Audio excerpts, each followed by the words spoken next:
কি বললি তুই? বেয়াদব কোথাকার! এতদিন যে তুই আমার টাকা চলাফেরা করেছিস সে টাকা ফেরত দে। তুই আমাকে মারতে পারলি, আরে এখন তো আমি তোকে মারি, তোর কি হবে বল? আমি তোকে খুন করে ফেলবো।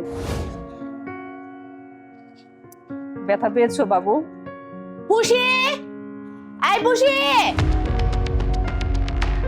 পুষি।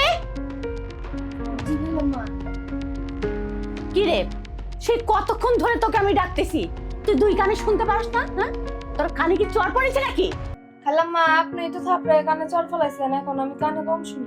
এখন থাপড়ায়ে তোর দাঁতগুলো সব ফেলে দিব আমি। হাই আল্লাহ, খালাম্মা আপনি দাঁত ফেলাই দিলেন, ভাত খাবো কেমনে? ইদানিং তুই কিন্তু বড্ড বেশি কথা বলা শিখে গেছিস। আয় এখান থেকে যা, দুই বউকে ডেকে নিয়ে আস, দরকার আছে। যাইতেছি খালাম্মা।